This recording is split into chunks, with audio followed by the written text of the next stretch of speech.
Good evening, everyone. My name is Misha Glenny. I am the rector of the IWM, the IWM, das Institut für die Wissenschaften vom Menschen, here in Vienna, and it is my great pleasure to introduce tonight's Wiener Vorlesung. The Wiener Vorlesungen, of course, are the city of Vienna's fantastic contribution to debate and discussion in this city. But this is a special event because Wiener Vorlesung is doing it in conjunction with my institute, the IWM, as the second keynote speech in this year's Vienna Humanities Festival.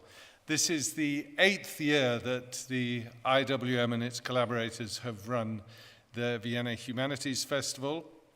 It takes place at the weekend on Schillerplatz at the Akademie der Bildenden Künste, the Academy of Fine Arts. And we are bringing together 21 panelists and speakers from all over the world, academics, journalists, artists, and it's a really strong program this year. So if you're not doing anything at the weekend, I can strongly recommend it. And I would like to take this opportunity to thank our collaborators and sponsors, above all the city of Vienna, who give us resolute support both for the festival and in general throughout the year, the Open Society Foundation, the ERSTE Stiftung, the Academy of Fine Arts and its rector, Johann Hartler, and last but by no means least, Desi Gavrilova, who I'll also talk about a little more in a minute, from Time to Talk, who was one of the co-founders of the Vienna Humanities Festival. But before we move to tonight's talk, I would like to invite to the stage, it's my great pleasure to introduce Veronika Kauphasler, who is the Stadträtin für Kultur. We would translate that into English as Minister for Culture for the city of Vienna. Veronika.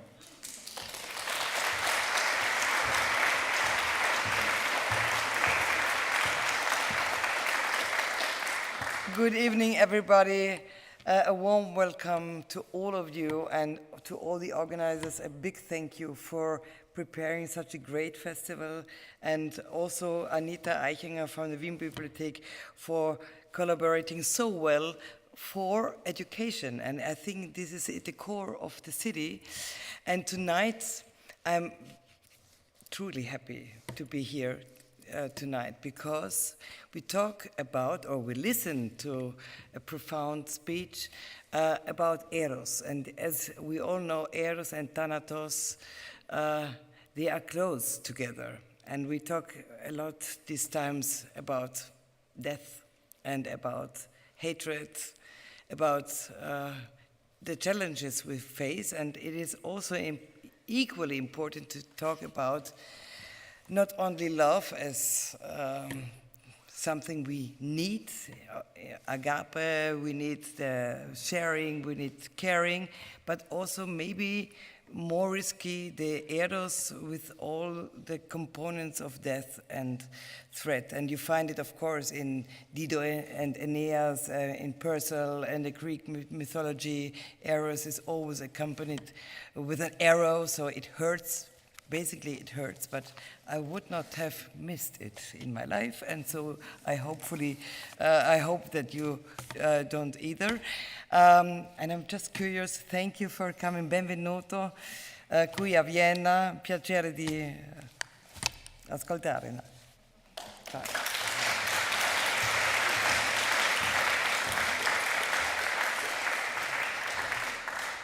Thank you, Veronika. And now it is my pleasure to introduce tonight's speaker, Federica Gregoratto, who comes from Switzerland. She is a philosopher, an author, professor of practical philosophy. So we'll get some useful lessons that we can take home with us at the University of Lucerne. And she researches into social philosophy, feminist philosophy, critical theory, the philosophy of love, pragmatism and psychoanalysis. So quite a lot to chew on there. This year, her latest book was published, Love Troubles, A Philosophy of Eros. After Federica has given her talk, she will be joined on stage by the aforementioned Desi Gavrilova, and Desi will be in conversation with her for about 20-25 minutes or whatever time remains for us. But now it's my pleasure to invite on stage to tell us about Love Troubles, How Love Drives Transformation, Federica Gregoratto.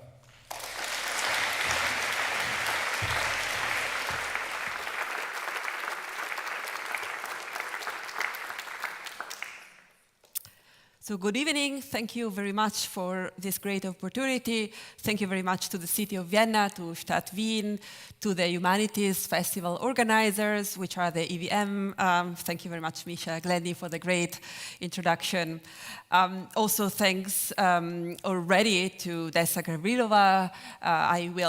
We will talk later on, but already a big thank from my side from this great opportunity to speak about something or to tell you about something that is very dear to me and important to me, but I think it is also to many others, to many of us. What is this? What is that? Western philosophy has always loved questions of the sort. What is the true nature of a thing, for example, of love? We philosophers usually try to pin down an essence that must remain the same, to capture a ghost, a shadow, hoping it will return always in the same shape. These attempts get us into troubles. When it comes to the troubles of our intimate, emotional, sexual lives, we get lost in the entanglements of our bodies and minds, eyes, shadows, and desires. We let ourselves be overwhelmed by a dizzying flood of numerous impressions and images. Our minds and bodies spin when we try to make up our minds and bodies about the truth or truths of love. Love is a vertigo, the experience of losing the mind, but also that body that is at the very center of our experiences. Losing the mind-body that philosophers use to put in a center though that cannot hold. How can I tell you, how can I talk though about love as a philosopher? How to outline some philosophical considerations on love if philosophy, a practice of knowledge in search for stable, clear, universal answers, is undermined by the experience of love itself? When it comes to emotional, intimate sexual experiences, the knowledge that we need is a practical one. A know-how, an exercise. Is that possible? Can philosophy become a practice of learning how to stay in the vertigo? I believe or hope it can. And this is also the knowledge, the exercise that love itself entails. A couple of years ago, I got my first episode of positional vertigo, or with a more romantic term, labyrinthitis. I wake up one morning, and as I turn around in my bed from one side to the other, I begin to fall like from a 20-story buildings or off a cliff, like the Hitchcock's film, Vertigo. The first time you get an episode of this sort, you have no idea what's happening. It is scary. The following times, even if you know, and you know it's not dangerous and it can be actually pretty common, it feels equally terrifying. What you need to know is that the inner part of the ear that has the task to register impressions and images from the outside and transmit them to the brain and the brain itself are disconnected. Vertigo is a violent break between yourself and the world out there, the world of other people, of nature, maybe even, or I would like to suggest, of social and political institutions. You lose orientation, you get lost in the labyrinth between yourself and the world. You don't know who you are and where you are now, and what will happen to you in the future. My first episode of vertigo prevented me for weeks to go and visit my secret lover. This person and I were secretly in love. We had been for a while, as we had not had a conversation about love, about our love yet. I was very lost in the lack of words. One of Roland Barthes' famous fragments in his famous Lover's Discourse recites, "The lover's fatal identity is precisely this: I am the one who waits." Waiting for a discourse or a conversation on love, for answers and words that usually never come, opens up a space that philosophy might want to wait on. I was waiting to tell him of my love because I was scared, and he was too, because a conversation of the sort requires decisions and changes. Philosophers ask what is love as part of their training.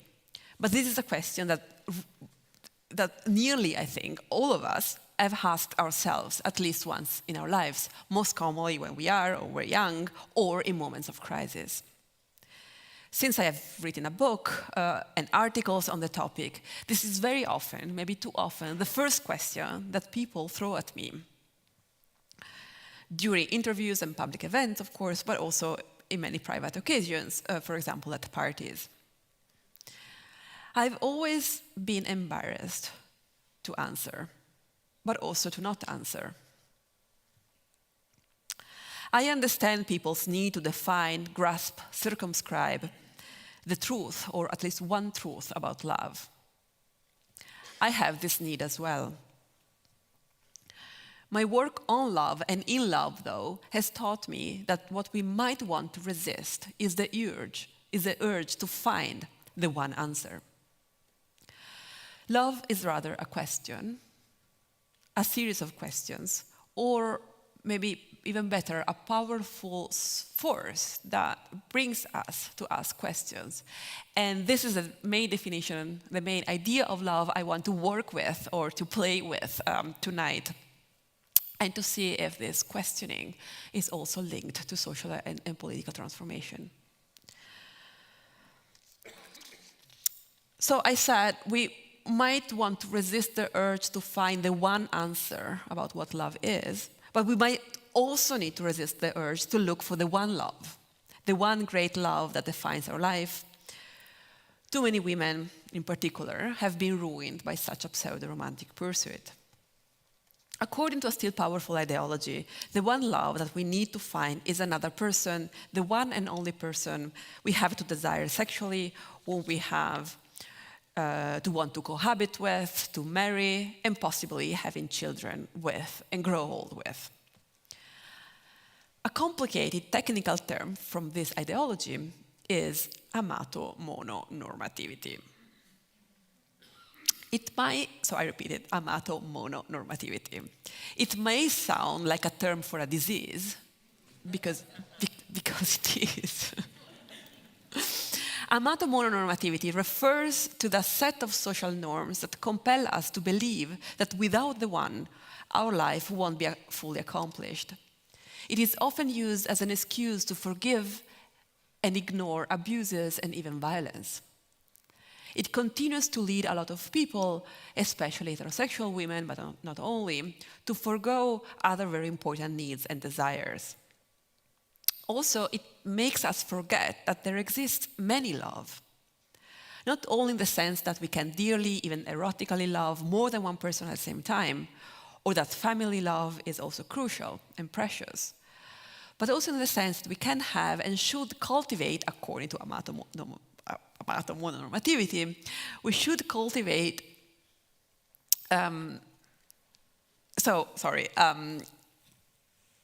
amatonormativity is problematic because it makes us forget that we should also cultivate the love for our friends, for natural and artistic beauties, and for our political communities and projects. So I would like to suggest that we should stop trying to understand what love is and embrace the experience of love as something that pushes us to ask questions and to question many other things. Such practice of knowledge has historically been one of the driving forces behind philosophy, in fact, or at least behind certain philosophies. In Plato's Symposium, the philosopher is the lover who wanders along this path, seeking something they will never find. For Plato, the path of the lover-philosopher lead us to dinner parties, to public squares, and to other higher magical, metaphysical places. And I have myself only been to parties or public squares, not to higher places. At Plato's parties, gatherings, but also through their journeys, people make love, get high, experience ecstasy, especially thanks to the intoxicating power of their words and conversations. For Plato, doing philosophy and making love are similar experiences.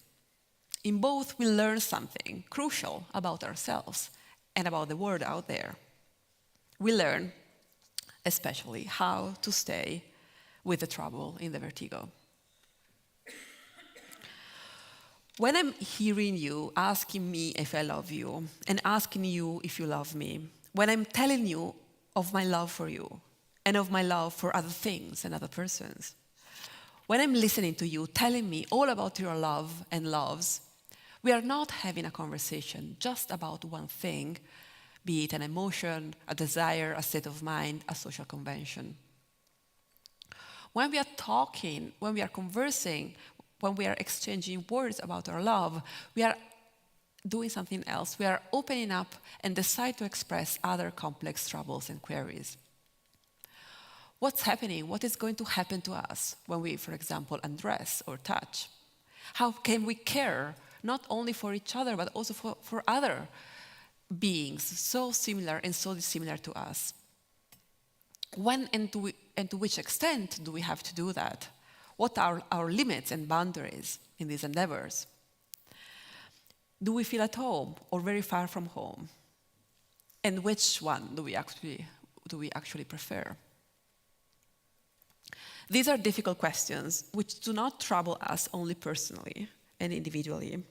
These are queries about who we are as human beings, how do we want to live together, which kinds of institutions and social, political, economic arrangements best suit us, how our world can be jointly and hopefully joyfully inhabited. The questions I go through with my lovers and beloved about the rules, habits, patterns, and projects that constitute and move our shared life lead us, or may lead us, to broader questions about what kind of society and political order do we want to live in, or even wish to contribute to create, recreate, and change. Let me now quote one famous guy from Vienna. Quote, "A man who doubts his own love may, or rather must, doubt every lesser thing." This is a puzzling statement that Sigmund Freud puts at the end of his case study that goes under the name of the RAHMEN. The RAHMEN is a young man, probably a lawyer, trapped by ambivalent feelings. His sickness manifests in a series of intrusive, obsessive thoughts that torment him and keep blocking his actions. Some of them are bizarre and almost comical, in this context at least, for example, a not fixation with weight loss. Other pretty frightening, in particular the fantasy of a bucket glued to his rear and with a rat inside. Sorry for that, it's not me, it's Freud. According to Freud, we suffer because we wrestle with inner conflicts without being aware of them. The RAHMEN, I had to tell that story because it gives the name to this poor guy. The RAHMEN loves and at the same time hates a woman At the same time, he hates and loves his father. He's also convinced that his father would have hated his lady friend, but also, of course, in a way, desired.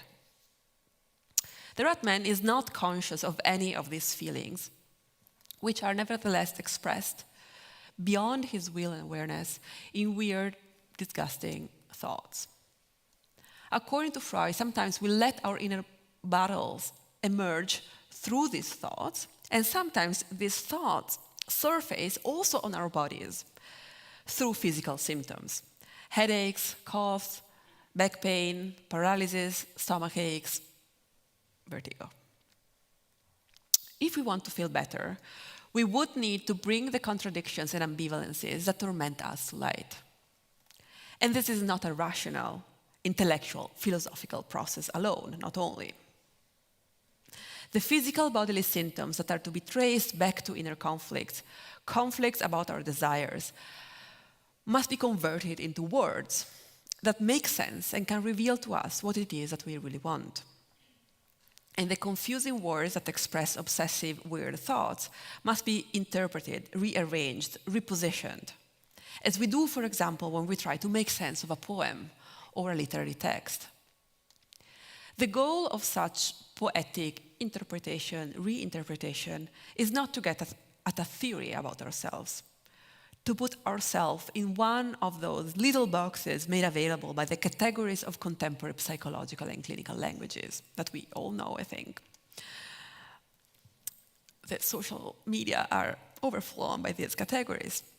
Once we have established that we are, for example, we have ADHD, depression, borderline personality disorders, or that we have faced the one trauma or the other, or that we are avoidantly or anxiously attached, or whatever, we have not learned much.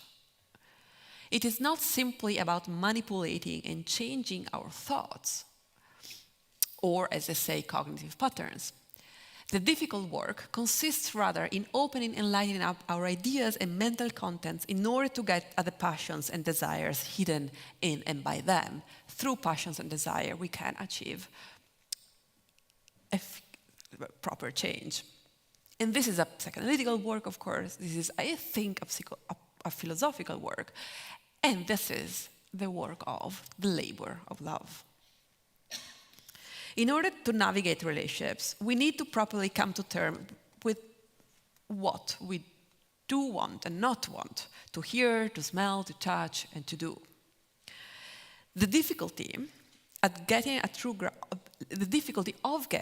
a true grasp on our desires is that our desires might very well scare us, sometimes even appall us. We need to accept that many times the most exciting promises of love, intimacy, friendship, and family are threatened and even tainted by fears, imperfections, negative feelings, or death. The chiaroscuro where love and hate, or anger or frustration, becomes each other's shadow, is not a second best, is not the most realistic option, what we have to compromise with when we enter adulthood or when we grow up. Love's ambivalences, its doubts, its troubles, must be looked straight in the eyes, assumed and explored. These troubles are the fuel of those intimate shared adventures through which lovers, friends, even parents with children, come to discover themselves in the eyes of the other and the other in their own eyes. And these are, moreover, and equally importantly, adventurous discoveries of the world. The habitual world which becomes transfigured under new lights and new worlds that await to be made. When we ask and talk about love and hate, we do not just want to understand, to grasp the truth of something. For example, what I and you are truly feeling, or what has really happened to you, to me, between us, and so on. We are also, and maybe most of all, trying to decide something, to make a choice. Love is a verb, as the feminist philosopher Bell Hooks famously argued. It is something that we do. And what we do as moved by love does always introduce a change, in ourselves, in others, and maybe sometimes also out there. Love as a verb, as an activity, makes us into proper subjects.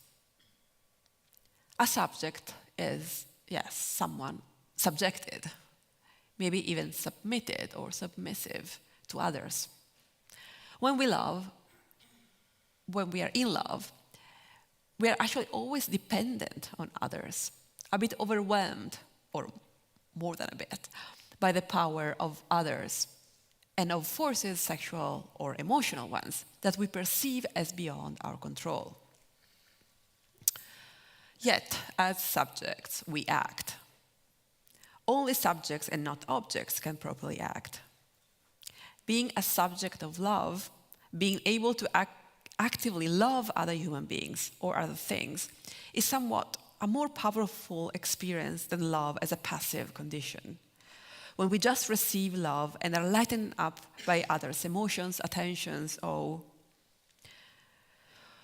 when we love, we acquire and develop reasons and drives to realize something that does not just have to do with ourselves, to create, so reasons and drives to create or just participate in some beauty, to help and sustain others, and not just our closest ones, to engage in projects that try to make our world into a better place, more just and free. The tricky thing is that we also want to be seen, admired, supported, cared for. We all want and need to be loved. We want to be objects of love.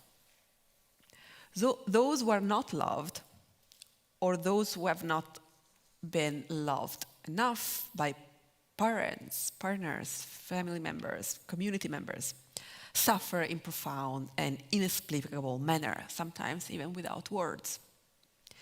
This pain and profound lack makes it difficult to become an active subject, capable of loving others and doing things as moved by love. It is difficult, if not impossible, to develop self-love if others have failed to help us feel and understand that we deserve love no matter what.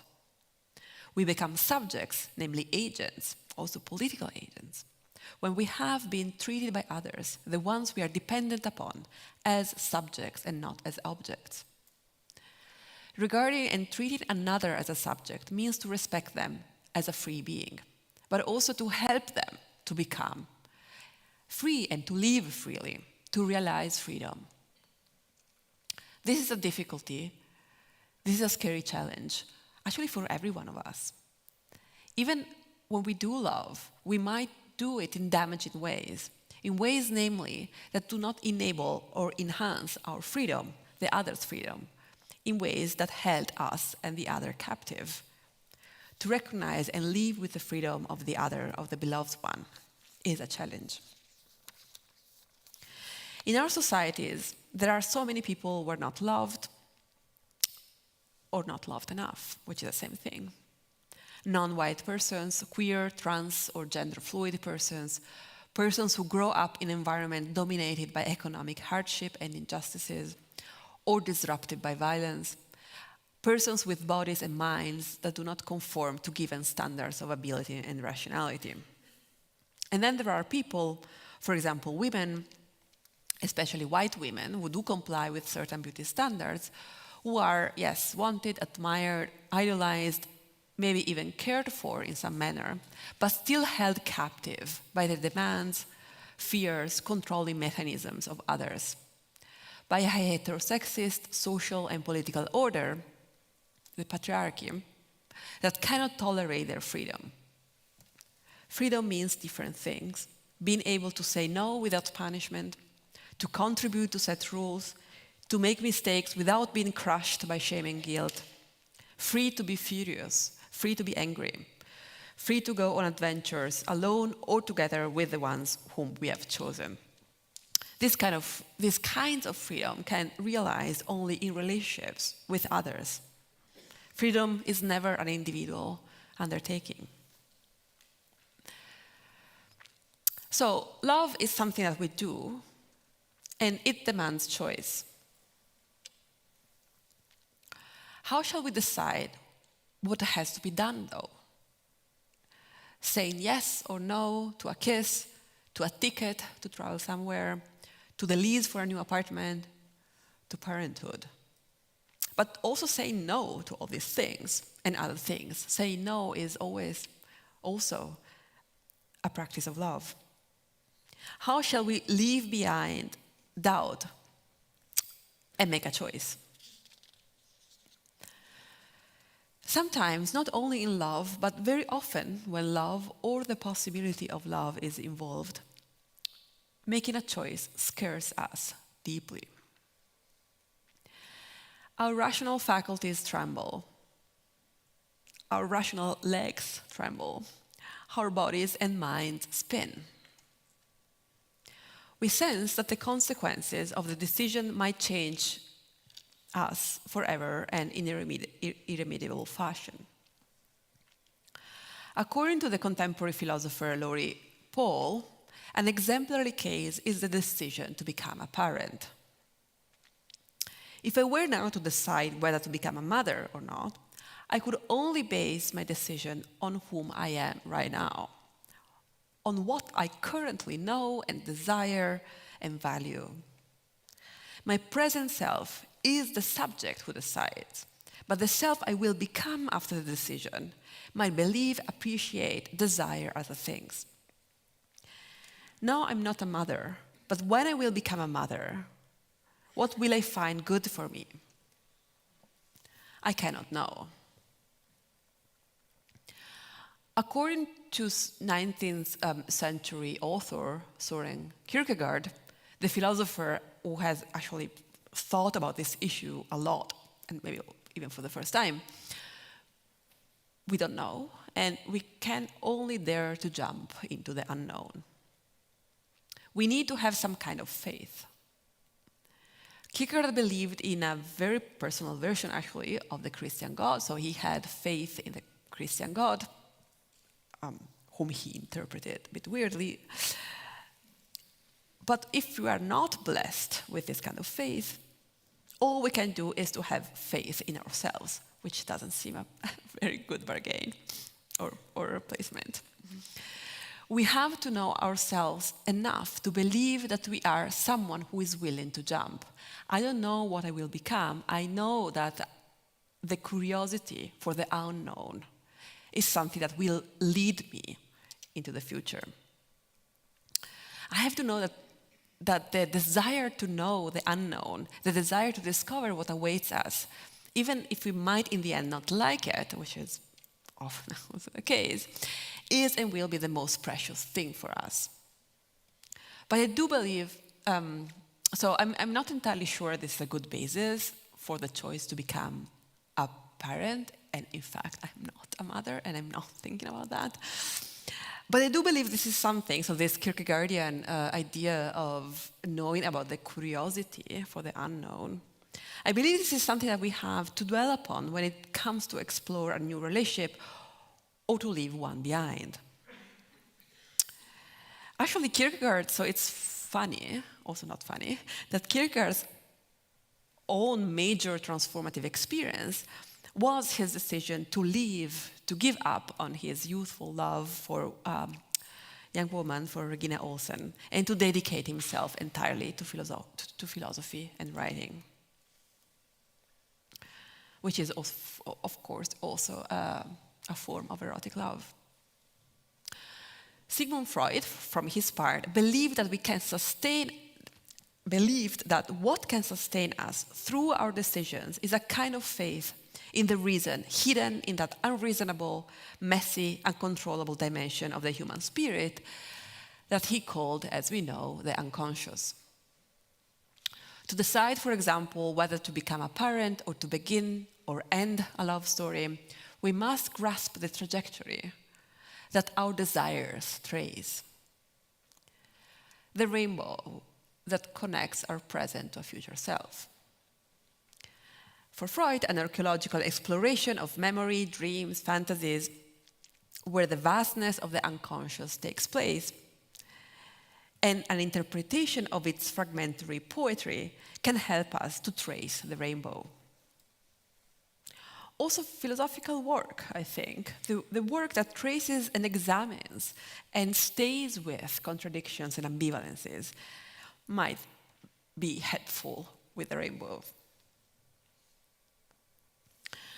In this moment in time, we are more and more tempted to delegate to artificial intelligences many activities that have troubled but also enrich humans, including solving our medical and psychological issues, putting arguments together, so reasoning, writing, feeling less lonely, connecting to others. I can, and maybe I should, ask ChatGPT to do many things for me, as I have relied also on therapists and read and listened to philosophers. But I want to insist today that the work on love, of love, in love that I'm sketching out here is a highly individualized and individualizing effort, and only as such can become social and political.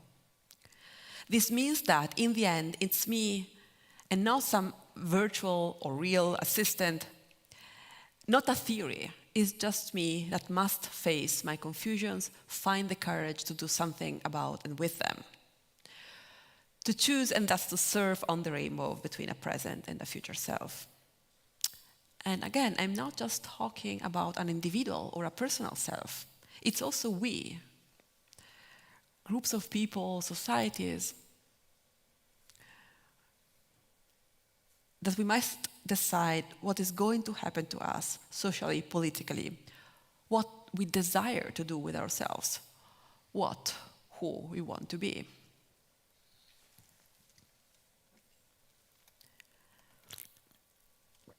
So I want to come back to my Viennese guy for, again, I quote him again, "A man who doubts his own love may or rather must doubt every lesser thing."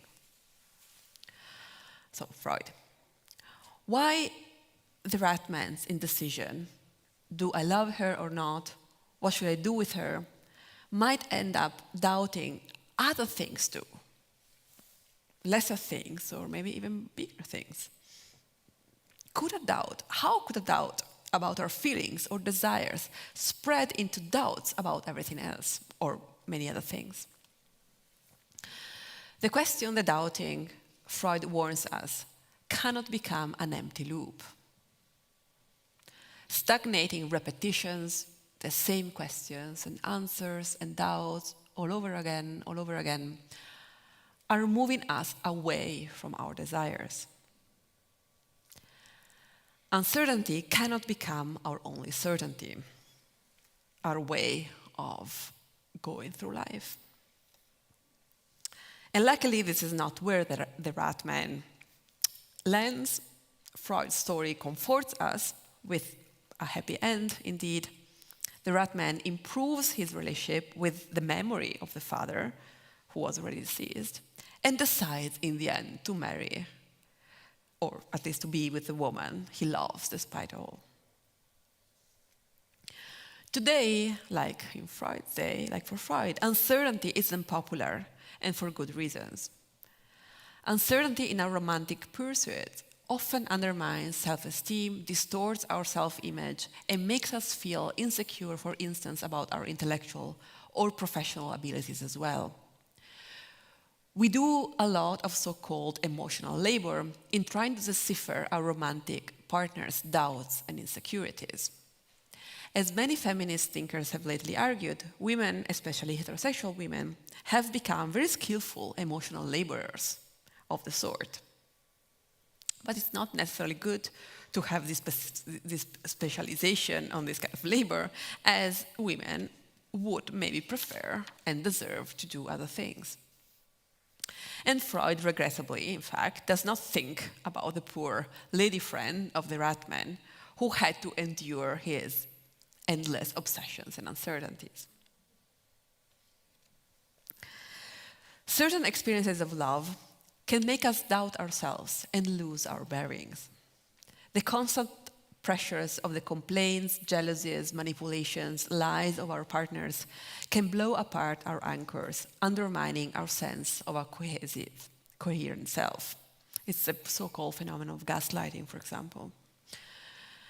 We know this by observing the effect on women of their alliances or long-term partnerships with men.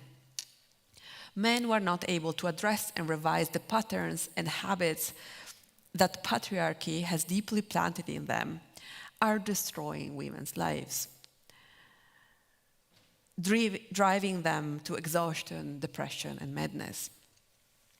We know that many younger and older heterosexual women today are coming to realize that separation, divorce, and being single are better options than insisting in putting up, forgiving, trying to educate men who are still profiting from the privileges of patriarchy and are too weak and scared to change. We also know that patriarchy is very powerful, as it is a ramified system with a lot of disincentives for women who want to leave, be alone, and rebel. Women, trans men, queer women, and queer men, and all of us who have deviant, non-conventional, rebellious desires are harshly punished. They are ridiculed and belittled, guilt-tripped, silenced, made invisible, beaten up, raped. And to be clear, I'm not saying that gender and sexual violence is only a response to attempts to rebel.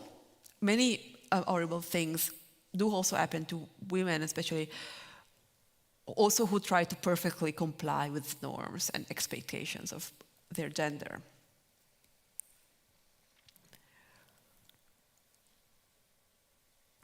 In German, doubt is Zweifel. In the process of Zweifel, we become zwei, too.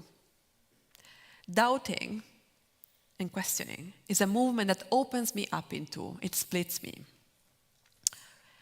And in the split, contradictions and ambivalences unravel. Like many women of my generation and of previous generations, I've learned to feel constantly and constitutively wrong. Too dependent, but also too independent. Too needy, but also unable to express my needs. Too demanding, yet morally inconsistent. Anxious, yet very well able to make others, especially men, anxious as well. Inconsolable, yet able to self-soothe too quickly.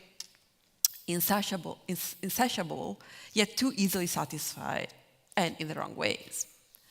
Part drama queen and part icy princess. The wrongness, apparently, consists in me wanting different, contradicting things. A word closely related to Zweifel is Verzweiflung, despair. The despair of not being able to hold together these two parts, the two terms of the contradictions, the two versions of myself, the one who loves too much and the one who loves too little or in the wrong ways, the one always in love and the one always seriously questioning the possibility of love, the one who is all in and the one who wants to get out and quickly. As I've just suggested today in this talk, however, not all doubting is bad. And maybe sometimes also not all despair is bad either. The splitting, the doubling, the becoming two can also be of another sort, or we can interpret it from a different angle. In the act of doubting, like for Descartes in the act of thinking, there is on the one hand the one who doubts, and on the other, that which is doubted, is questioned, is criticized. There is the subject who feels despair, and the things that make them desperate. The objects of doubt and the objects causing despair need to be brought into focus. In doubting, in owing the negative emotions, I begin to sense myself as a strong subject I might begin to sense myself as a strong subject who is able to distancing themselves from even rebelling against something that is not, that doesn't have to be liked and accepted. Maybe most importantly, through the process of doubt and despair, I can begin to question a set of rules and norms, a system of practices and values. For example, the system that has been called, I have called, and I want to continue to call the patriarchy. Patriarchy is a system that makes women feel constitutively, constantly wrong and guilty. Regardless of what we do and how we feel, we are disappointments. The contradictions in which we wriggle are imposed upon us. Always too much and never enough, as the motto, which is also a furious cry for help, goes. This is a system that convinces us that a certain kind of romantic love is the highest goal. In fact, amato mononormativity is an important part, is integral to patriarchy. In the system, however, the pursuit of this kind of happiness that amatonormativity promises brings us to squander, all of us, men and women alike and other genders as well, to squander energies, jeopardizing other goals that would make our lives richer and more meaningful. We are taught that being dependent and submissive is appealing and sexy, but also humiliating and shameful. We learn how to care and please those who are dependent on us, partners, men, children, the elderly, while the power and the independence that come with such know-how are suffocated and ostracized. But I want to insist today on the fact that the derailing experience of self-questioning and suffering can become an initial and precious moment of critique and transformation. By questioning certainties that do not feel certain anymore, either about ourselves and the world, we must start to expand our subjectivity along novel waves of desires, our desires. All that is solid melts into air, as Karl Marx and Friedrich Engels wrote in the Communist Manifesto. All that is solid melts into air. This is a metaphor of revolution, one of trembling and fear, but also hope, the hope that a better society could come into being.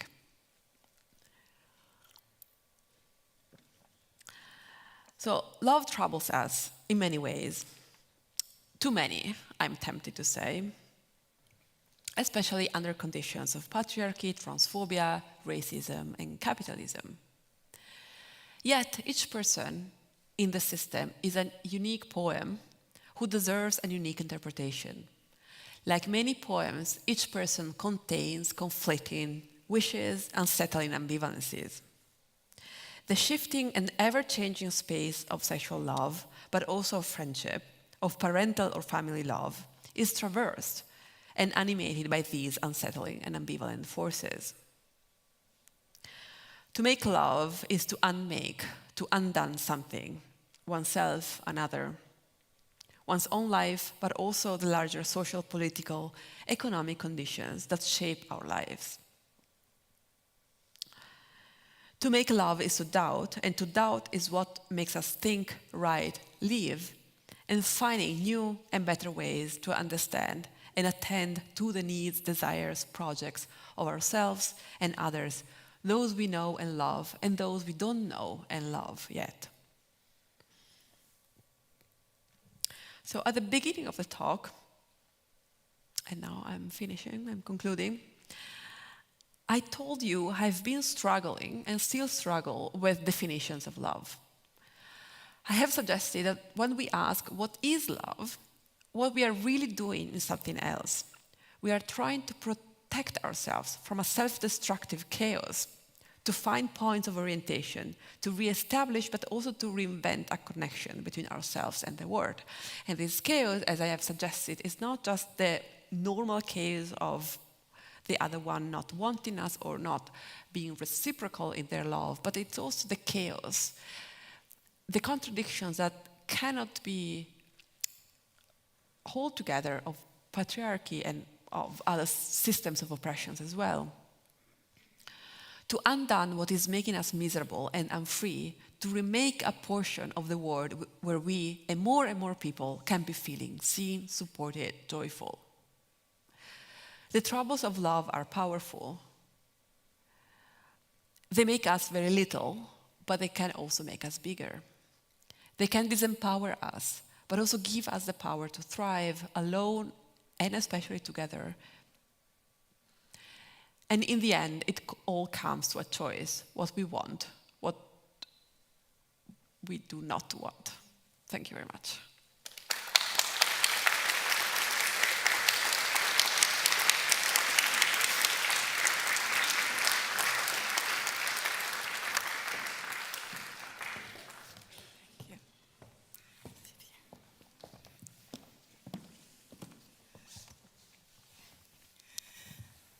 Thank you, Federica, for this really engaging talk on a topic that probably every second person, at least in this hall, will feel to be an expert on and capable of writing at least a book about. But actually, you did write a book about love, and it's a very insightful book in which you apply the critical social philosophy method to understanding of love and invite us to see erotic love not just as this private event where, and it is an event because, as you say, love is a verb, an event which brings people together so that they start to see each other in a way that no one else sees them and be seen by the other in this unique way. And by this, they create this space of radical freedom. And what I find a key claim in your book is that from this unique space of loving relation and of radical freedom, this has a potential to transcend into society at large, to change the norms, challenge them, change them, and change society at large. So at the beginning, I would like to invite you to elaborate a little bit further. Of course, you mentioned this in your talk, but on this process of this transgression from the private, intimate space to the society at large, and also what is the philosophical tradition in which you place your thought on the subject? Yes, thank you very much for this question. Well, I wrote this book in 10 years, so it was a very difficult process, and it was a process of love and a lot of troubles. So, and thank you for the question. It allows me to open up some things I've just hinted at, actually, in my lecture. So the main idea, maybe, of the book is that the personal of love and the political of love are intertwined. So usually we are used to say the personal is political. So love is political in the sense that how we love, our habits of love are shaped by what society and the political order dictates. And this is absolutely true. At the same time, I wanted also to explore the relationship between the private and the political from the other side. And then my question was, how can the the privacy of love, the personal of love, influences the political, or even, do something to change some of it as well.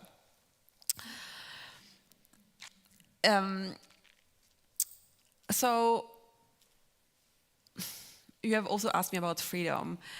The point is that, so why do we want to have the personal that is acting in a transformative way upon the political? Because we would like to be free, and we would like to experience this radical collective freedom. Maybe I can talk more about it later on.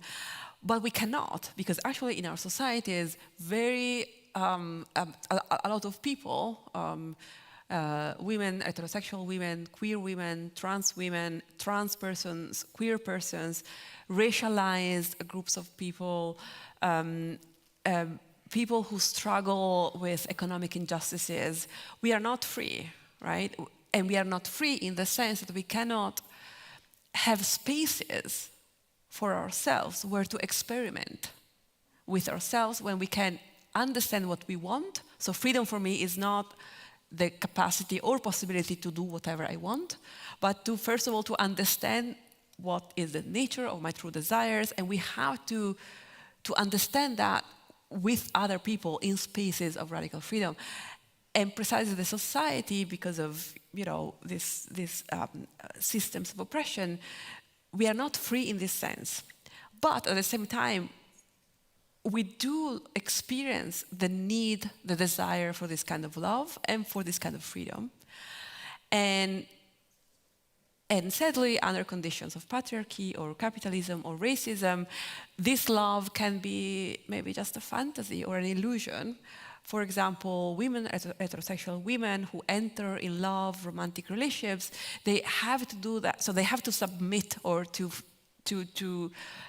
become very much dependent and to be submissive and to give up a lot of things, as I was saying, in order to stay in the love relationships.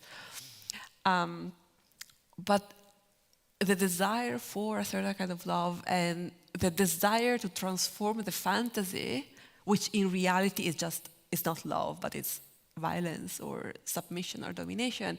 But there is this desire to transform the fantasy into reality. Hence, you have to transform reality. You have to engage in projects to acquire, to achieve those spaces in which you can, where you can realize freedom.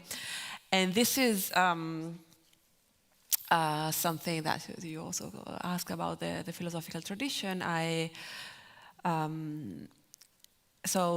This idea about freedom as a collective enterprise is so this is something that you find in the Hegelian social philosophical tradition. Hegel, Marx, and Simone de Beauvoir are my heroes in this respect.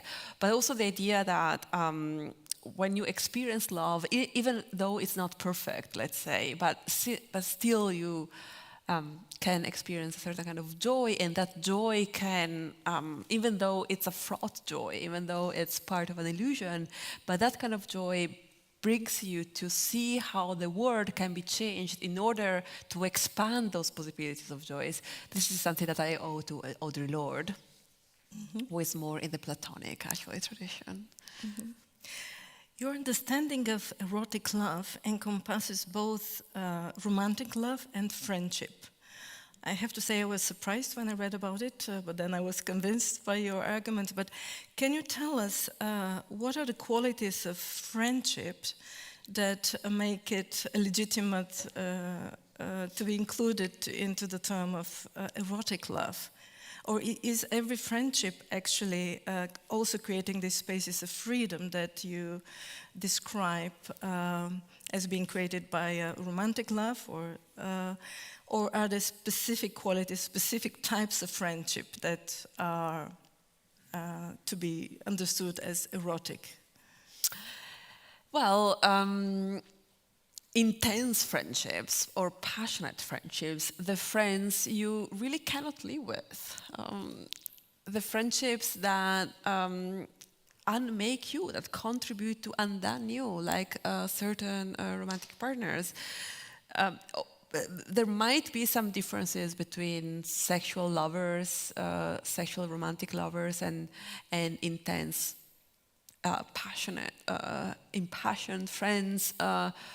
Maybe there is a kind of urgency that is a bit more intense when it comes to also sexual attraction.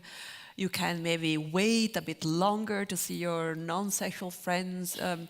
But basically the most important things for my definition of love, which is just one kind of love, right? I'm talking about this very also exhausting kind of love with a lot of work of critique and transformation and self-critique, and and so those characteristics of erotic love, I have found them also in intense, important friendships. And I wanted also to talk about friendship in this sense, and to put friendship under the category of erotic love, because in our societies, and this is one of the problems of our societies, is that friendships are not valued as highly as romantic partnerships, and I think, and this is part of the amato mononormativity regimes, and I think this is a problem also from political perspectives, because it reduces very much the depth and the possibilities of our communities. In the book, you refer at some point at Foucault's interview from 1981, Friendship as a Way of Life, in which he described friendship, especially among gay men, as not being only about romantic love or sexuality, but being a radical practice, a sort of creative force for reinventing the ways we live, relate to each other, and to resist. Nowadays, many different forms of loving constellations and care are being normalized in Western society.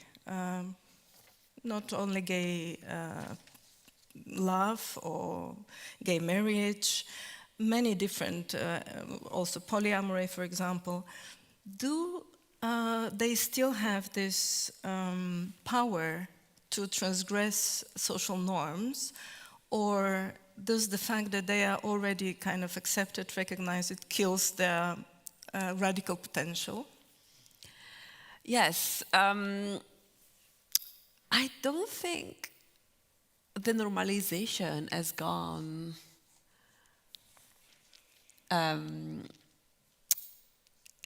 I don't think we can really talk about a normalization.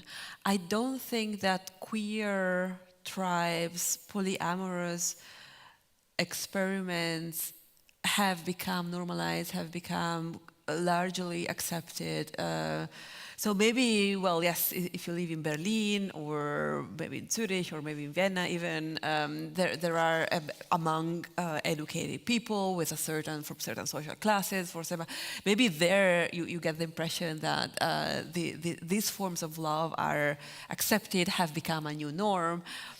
But I don't think it's the case for many, many places. I come from Italy, and in Italy, the vast majority of people and also the persons I know, they don't even know the basics of what polyamory means. A lot of people continue, also educated people, continue to confuse between polyamory and polygamy. So it's this kind of education about love, I don't think it's really a part of reality as we might want or think. Also, right now, I think we are observing a return of Puritanism. We talk about neo-Puritanism. There is a return of conservatism, not only on a political scale, but also when it comes to private relationships. And here it's a very well example of how the political and the personal are intertwined. There is also so traditional gender roles are coming back big time. You think, for example, of the horrible thread wife Instagram or TikTok trend.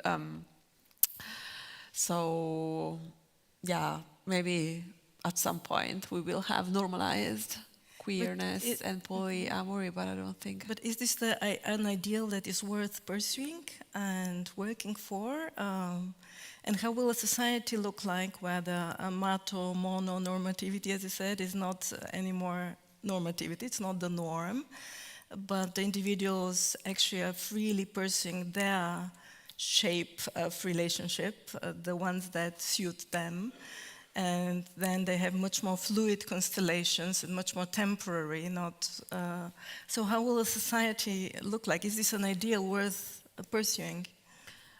I hear in your question a fear of that I'm being too much libertarian or individualistic, where everyone is pursuing their own private individual goals. Well, I don't think so. On the contrary, amatonormativity is a very individualistic society which tends to exclude, which is based on exclusion, which again is a mirror of other kinds of exclusions from communities. Amatonormativity is a society, is a regime where the less, the better. I don't want to, so the problem with amatonormativity is, of course, not that individual persons want to have monogamous relationships, or when individual persons do love just another person is great. The problem of the whole regime or the whole system is that people who do not want that or cannot be in a relationship with just one person are ridiculed and punished and ostracized in many ways. Also, it's interesting that the vast majority, again, of those defending the monogamous family or the monogamous model do betray the model all the time. So there are a lot of cheaters among there. So a lot of people who defend monogamy, they cheat on their partners. So it seems like it's a very maybe Catholic thing or Christian thing that you need the sin in order to reinforce the system. So, but also I do not want to. So the ideal is not a society where the norm is polyamory, because otherwise it would be another regime where those who are not polyamorous and they want to have monogamous relationship are again ridiculed and shamed. And so in the tradition, in the philosophical tradition I am from, which is again Hegel, Marx, but also Adorno, Theodor Adorno, it's very difficult from a philosophical perspective to say what the just society will look like. We can't just criticize what we have. We don't know, we cannot know from a theoretical or from an intellectual standpoint, we cannot know what it will become. But I don't think that these forms of non-conventional or alternative forms of relationship, I don't think they are based on, they're not, I don't think they're not individualistic or precisely because of what I said about freedom before. So freedom doesn't mean that I decide, I do whatever and the social order cannot ban me. The freedom I'm looking for is a freedom where we all together decide what's best for us, which is, we have already a name and a great theory about that, which is democracy. Mm-hmm. In your book, in several places, you really beautifully describe this space of erotic love as a space without hierarchies, a space that destroys power relations because of the nature of love between two people. And I had to think, reading about that, of the Me Too movement, which postulates that any romantic relationship between people that are socially in relation of power is wrong and should be prohibited. But as you say, love is an event, it's something that happens. So shouldn't we look at some of these cases? Should we allow the possibility at all to think that it is possible that even in the existence of such a power relation, imagine a professor and a student, for example, that actually the event of love, if it happens, is actually destroying power structures. It creates a space that destroys power structures that can further transcend to the larger society somehow? Or should we always I mean, as the Me Too movement postulates, kind of name it, label it wrong, and prohibit it? Yeah, thank you. So thank you very much. This question is terrible in the sense that it's very, very difficult and very painful because it gets at the heart of what I'm trying to say, which is ambivalent. It's ambivalent from an ethical point of view.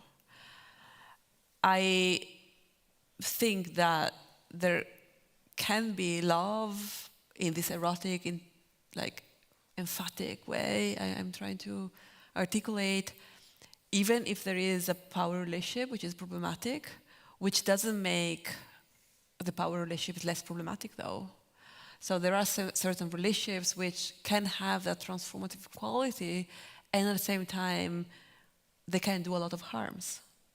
And of course, from an ethical point of view, I would say, well, it's not a good idea to, and of course we have to say that, we have to be very attentive to the harms that can happen when sexual desire, when attraction, when this desire for transformation happens. But we cannot have a theory, and I'm not trying in any way to justify these harms, but we have to accept that these harms can happen. And it's better, I think, to have a theory that looks at, or a theoretical outlook that looks at that takes seriously the possibility of the harm, instead of want to have the perfect ideal of free love or equal love or reciprocal love. One thing, though, that I can say from this internal perspective is that when a power differential is involved, all the beautiful things that can happen, especially this transformative, this self-disclosure, the self-knowledge, the knowledge of the other, they are blocked. It's very difficult to turn a power relationship where the power differential is big and problematic into something, the problem into that kind of freedom. The problem, though, is when you are in the game, when you are inside a situation, it's very difficult also to separate the good part and the bad part. So these ambivalences are sometimes there's no way out. So it's very difficult to disentangle the free part, the transformative part, from the controlling and even violent one. And this is one of those, let's say, realities that... In today's technologically advanced neoliberal global world, there is a sort of a loneliness epidemic. There are several studies that show throughout the globe a decline of sex, for example. So do you think that 21st century modernity means less erotic love necessarily? Yes, this loneliness epidemic is, I'm looking into that. So I'm very interested in what it means, also because my new project is on depression. So it's from love to depression. Actually, because of that. So one of the reasons is these transformations. And what interests me is, why do we have this loneliness? And maybe one of the reasons, which is connected to what we were saying before, is that we have a lot of fear of the troubles and of the ambivalences of erotic love. And this fear is, again, ambivalent, because on the one hand, it's perfectly rational that, for example, women fear to enter new relationships or new encounters because of what they know that certain men can do to them, or men can do to them. So this fear, so it's better to stay alone, to not, it's better to be alone than to face these possible dangers. But at the same time, it's a pity. It's a pity that the ambivalence and the uncertainties and the dangers are not faced with more courage. But yet again, from where do we learn this courage if the world is, heading to maybe a third world war, and the climate change is destroying our possibilities of future? So it's very difficult to love and even to have the courage to face the trouble, the ambivalence, if there is a destruction of futures. Sorry for being it's very bleak, but. Would you say that knowing our feelings or describing the landscape of our emotions is a necessary yet still a little bit undervalued part of understanding our societies better? Yes. Short answer. Yes. Actually, part of this questioning and doubting and trying to change things come from this work that we have to do when we have to face both negative, ambivalent, and positive emotions. We have to ask, so all this doubting and questioning is in order to understand, okay, what's happening to us? What do I feel? I don't know what I'm feeling. Why this anger? Why this frustration? Why this hate that I feel? What kind of violence had I gone through? What can help me to understand this kind of violence? And there I think critical theory or a certain kind of political philosophy helps to deal with your emotions or affects or passions. But at the same time, this inquiries, this philosophical or theoretical attempts, considerations, come from this urge that emotions,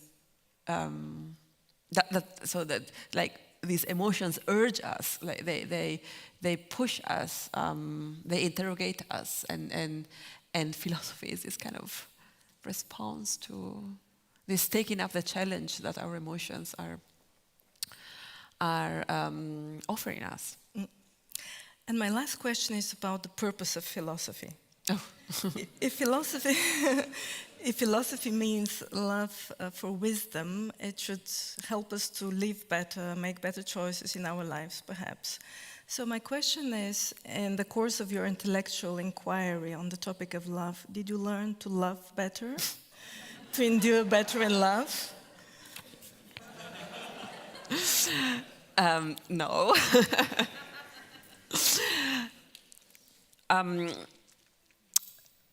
It's it's funny because this. A couple of persons that I love very much have read the text for this talk, and they have both of them have told me, well, it's a nice text. It's nicely and even beautifully written, but don't you think that love is actually another thing? Don't you think that love doesn't have to... So it's not this questioning and continue to question and this exercise of critique and transformation, maybe even which is exhausting. And don't you think that love has to do with something else, which is maybe that peace that you find when, for a while at least, you stop questioning, you stop asking, you just, live and you are content and you enjoy the life that you have found or the answers that you have found with another person or with more persons. And of course I was reading into these important comments, also a critique of my way of loving them. And then, though, I answered, well, but it's not me, it's a system. It's not my fault, in the sense that for certain people, for certain women, this questioning is a response to a certain kind of difficulty and impossibility. So I don't think that philosophy can really tell us what we have to do, or what. So I don't think that philosophy has to do with wisdom. Only maybe the wisdom how to navigate these questions, these troubles. Philosophy has more to do with finding the right way to ask questions and to question certain things, to criticize certain things, to try to say something how we can change without knowing where are we going. So yeah, maybe sometimes there is a tension and a negative relationship between love and philosophy. And this tension or this ambivalence is also something that I wanted to talk a little bit today. On the one hand, I tried not to be a philosopher today while I was reading, and then at the same time, I still need philosophy, because there are still so many troubles and unhappiness connected to this sphere of our life. So we continue to need philosophy if we are unhappily in love. Federica Gregoratto, thank you very much. Thank you. Thank you.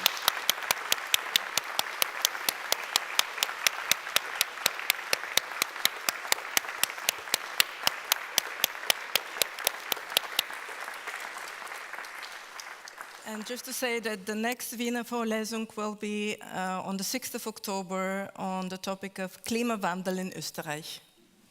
Have a good evening.